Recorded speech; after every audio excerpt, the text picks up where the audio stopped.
Hey guys, welcome back to my channel. I'm doing the mid-year book tag, which is basically just a bunch of different prompts for all the books that I've read this year, and then I just pick the best ones for those prompts of the ones that I've read so far. I know it's not the whole year. It's like the mid-year. Yes, if I already said that, I don't know. Mid-year book wrap, which is good because I read about 60 books so far this year. I think I just hit 60 the other day. So yeah, 60 books. It's not quite, I think it's a little bit over halfway through the year, but who's counting? So I have a few prompts, and then I'm basically just gonna go through all the books that I've read. I got this idea from Sara Carrolli. Hello Queen. She is so good at these kind of videos, so I'm kind of taking some inspiration from her. I'm using all the book tags that she used, but I obviously have a lot of the books that are the same as her, only because we do read a lot of the same books, and we're both obsessed with the same series, Magnolia Park. So I included that series. Not trying to copy her at all, I promise. It's just such a good series, and if you've read it, you know what I'm talking about. It's impossible not to be obsessed with. I am just gonna get right into it. Basically, the first one is best book of the year so far, which I chose, dun dun da da, Magnolia Park's Long Way Home, which is the second Magnolia Park's her book. So Daisy H is in between these two, and this is the second Magnolia Park. So basically, the reason why this is the best book ever is because this book, every single second of it, I was obsessed with the characters. The first Magnolia Parks book is so good and it's just as addictive. But the whole beginning of Magnolia Parks, I wasn't invested in the characters. This, I went in already invested, already obsessed, and I think that's why this became my favorite. And I just felt like there was so much more going on because we didn't need all of that background information that the author has to give us. So the first 100 pages is basically just background information. This book, we already knew the characters, we already knew who everybody was. It went straight into the drama, straight into the mess, and I loved every second of it. Unbelievably written and unbelievably amazing. And I just saw on someone's Instagram, I don't remember who it was, that Jessa Hastings is releasing new covers for these books, which will be the best day ever. I will be buying every single one of them. I do not care. If she made special editions of these books, I would buy them, every single one of them. This series is my downfall. This series is my addiction.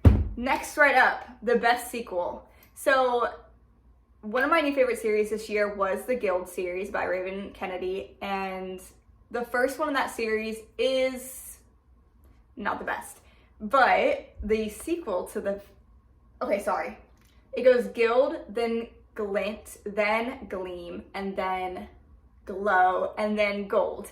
So, Gold hasn't been released yet, but this is my favorite sequel. Even though it's not quite right after the first one, this is the third one in the series, Gleam. This was my favorite one, and I had to include it because it's just so great. No one really talks about this series, and now that I've read ACOTAR, they're the same in my head. It's the same kind of story. It's the same kind of feeling, and this totally two different stories, two completely different worlds and magic systems and that kind of thing. This is just completely different, but the romance as it pertains to the world they are in is very similar to ACOTAR. So I'm not saying that as it's gonna be exactly the same and go read it because it's just like ACOTAR. No, but this series is up there in the ranking for this genre. Fantasy romance, okay? So, or romantic fantasy. Can't remember which was which. But this book is unbelievable. And the fact that I didn't tab it, who was I? This one and the one after, Glow, is just as good. I mean, they are both unbelievable. I flew through them.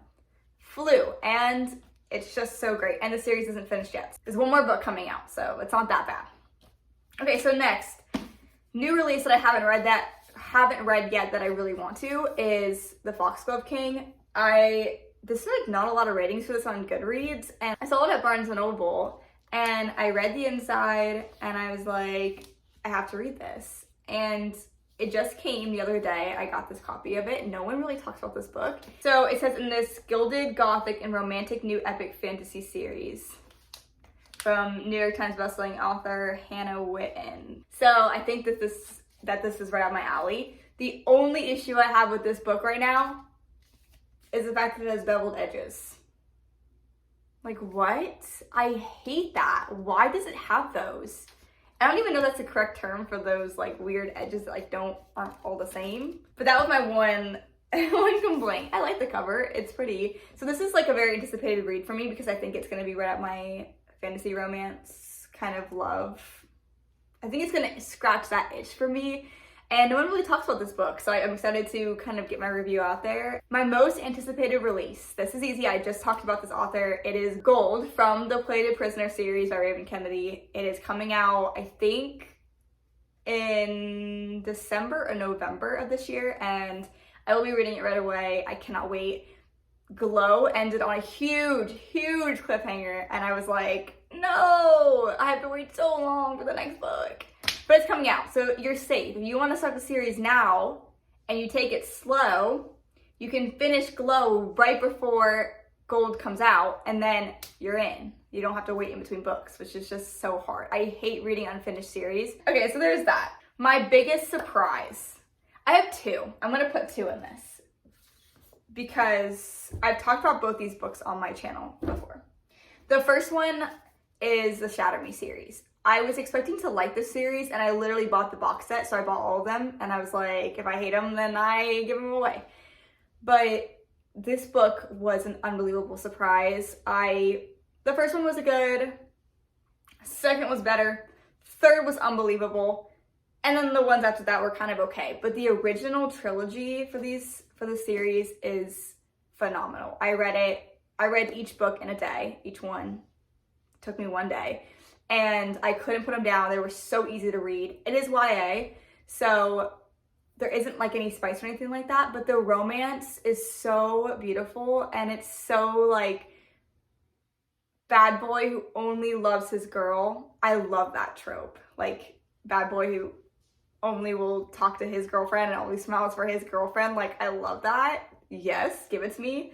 So this was just really good. I wasn't expecting it to be that great. I started it because I wanted to read some short books to kind of like, just to get myself reading a little bit more. When I finish a book, it makes me want to start another. When I'm spending a whole week on one book, it kind of puts me in a slump a little bit. So I really wanted something that was going to get me like one book. So this did that for me, got me out of a slump, and it was just so amazing. Like, I can't rave about it enough. It's always talked about.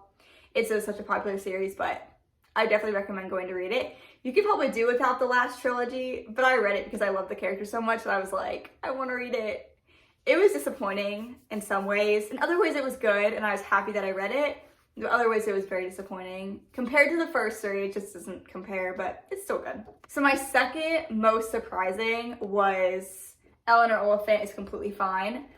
So I started this book randomly because I found this at a Goodwill, and I had seen this on Racist Book Club's Instagram. Because when I first started reading again, I hadn't really gotten onto Book Talk or Book YouTube, so I was pretty much just looking up Reese's book club picks and reading those books because that was my only way of getting recommendations other than just going to the bookstore and picking out books. So here I am, and I saw this book and I was like, I'm gonna buy it because it's $1 and it's on my TBR list.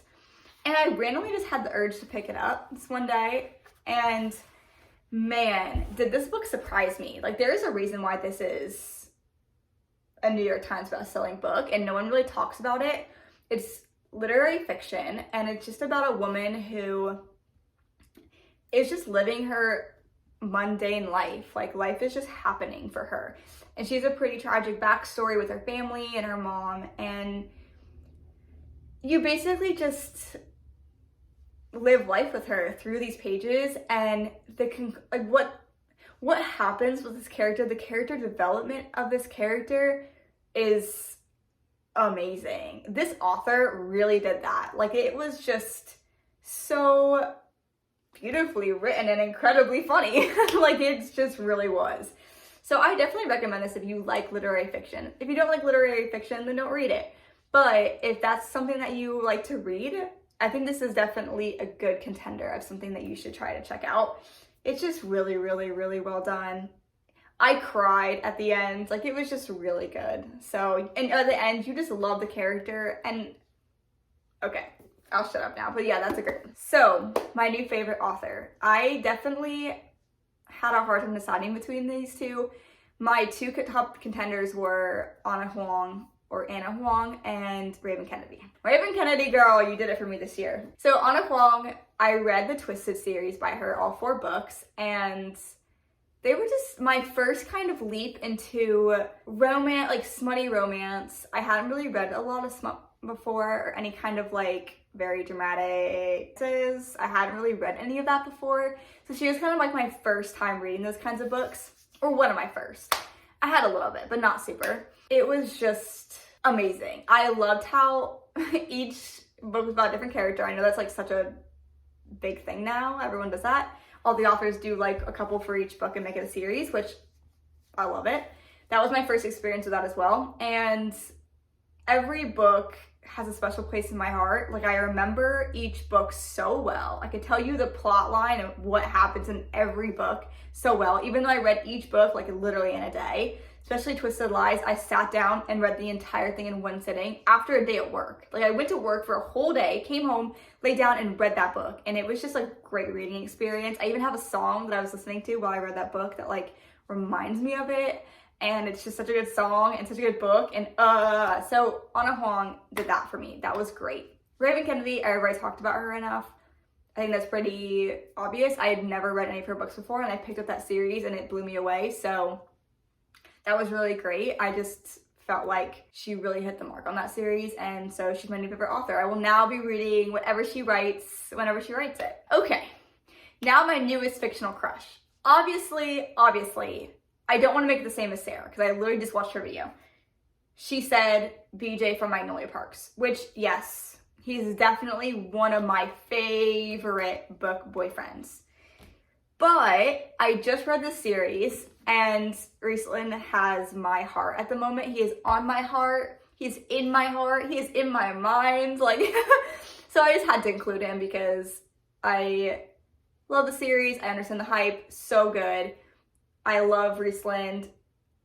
Hot Batman.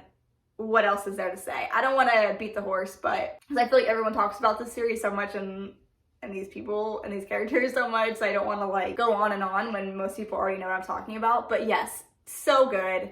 I had to say it because this just has to be talked about. Cassian, yes, all of them, all 3 of them, just mwah, chef's kiss. A book that made me cry. Sara Carrolli did talk about this one as well, but if he had been with me, this one, you find out what happens in the first 2 pages of the book. So you find out the tragedy that strikes, but as the story goes on, you don't really like realize that that's gonna happen. Like, it's almost like in your head you're like, that won't actually happen. The author's not gonna do that. Like, that's not gonna actually go down, because you get so attached to the characters and you're like reading the story and it's going so good and they're so cute and they're so in love and they're young and and they're in high school and like they're weird and it's cute. And I sobbed and I sobbed and I sobbed and I was mad and I was upset.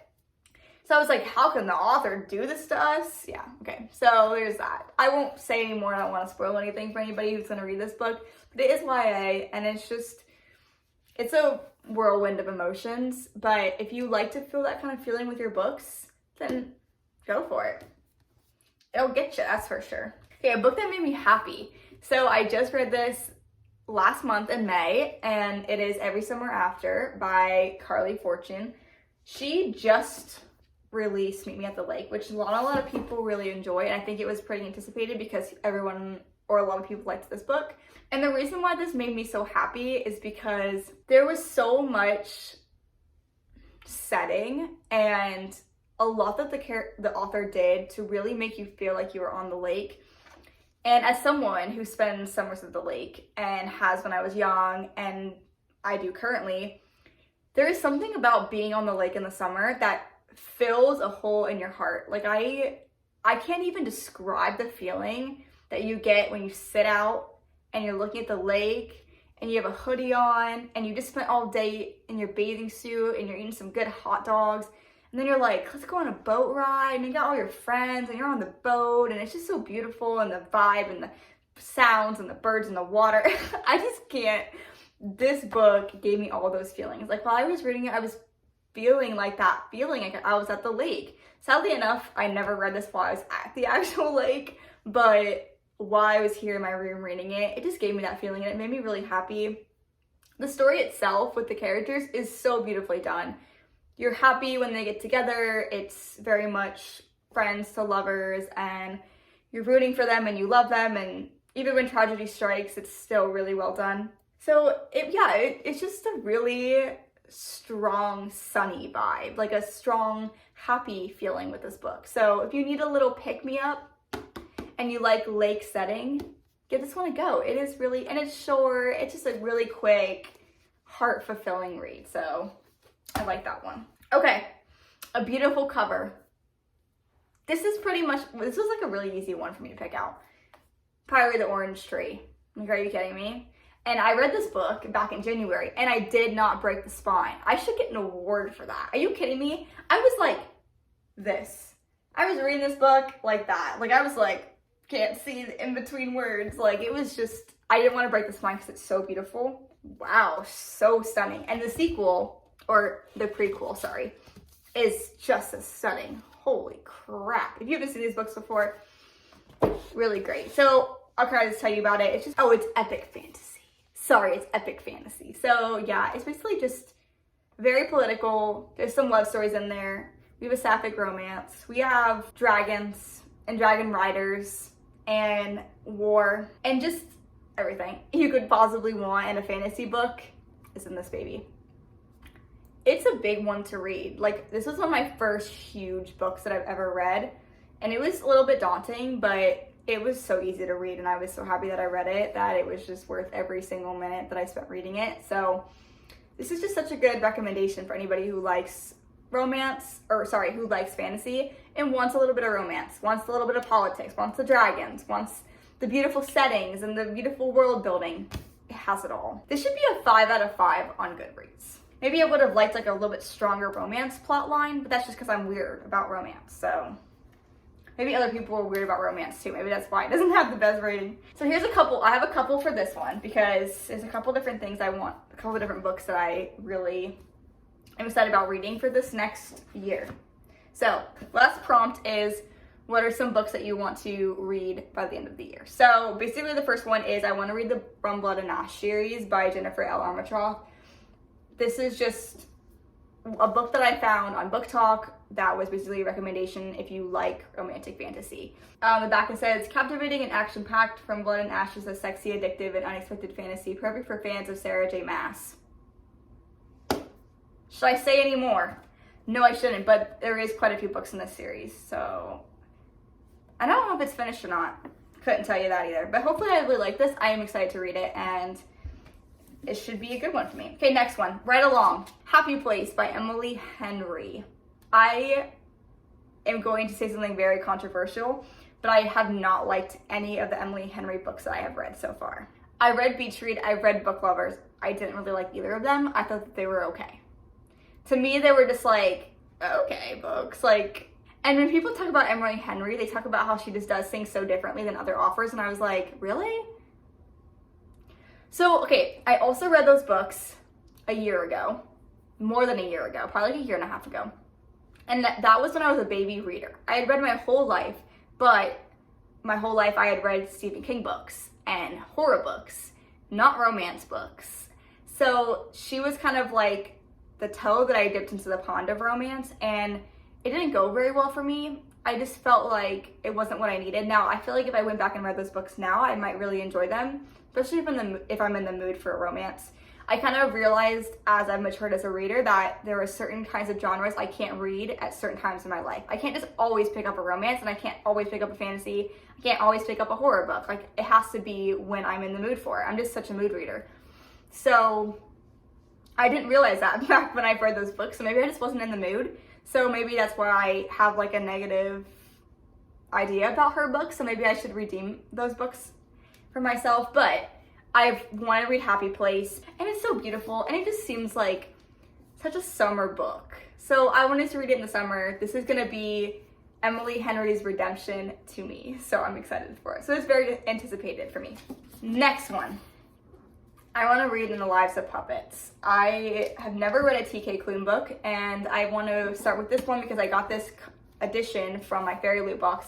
And it's beautiful, and it just kind of seems like a summery book. I don't know if that's really completely true, but it just kind of feels like something that I want to read in the summer, so I will be reading it soon, or at least towards the end of summer maybe. On the back it says, inspired by the adventures of Pinocchio and the Swiss Family Robinson, and The Lives of Puppets is a masterful and heartfelt fantasy adventure. Here, even a family assembled from spare parts might become whole.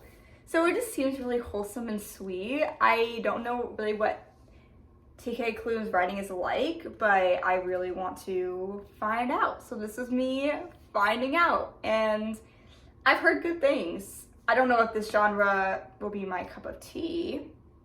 Fantasy adventure. I might be sad because I'm missing romance. Might be a little bit of romance in this book, I don't know, maybe, but we'll see. Okay, last one is The Curse of Saints by Kate Dramis. Haven't seen anything about this anywhere, but it was another one of my Fairy Loot boxes, and it is a fantasy romance. So this edition is beautiful. I mean, so here's the cover art. So I definitely is going to be, seems to me like it might be an enemies to lovers, and you can't go wrong. This was from my adult subscription box, so it's not YA. Unless they just snuck a YA book in there. This is an adult book. Adult romantic fantasy. Adult romantic fantasy. There's like 400 reviews on Goodreads, so the font is huge. And it makes me nervous for the language because I feel like sometimes when font is big, it makes me think it's dulled down language and like almost middle grade language. But I'm sure it's not. Because Fairy Loot, I trust them. I shouldn't, but I do. I trust Fairy Loot. So this is me trusting Fairy Loot. But it's just a very exciting book to read because no one talked about it. And reading books that are like no one talks about is so exciting. I think that's it. Those are all the books that I had laid out for this book tag. I've read other books, and if you want to check out all the books that I've read so far this year, you can check out my Goodreads. I have everything tracked.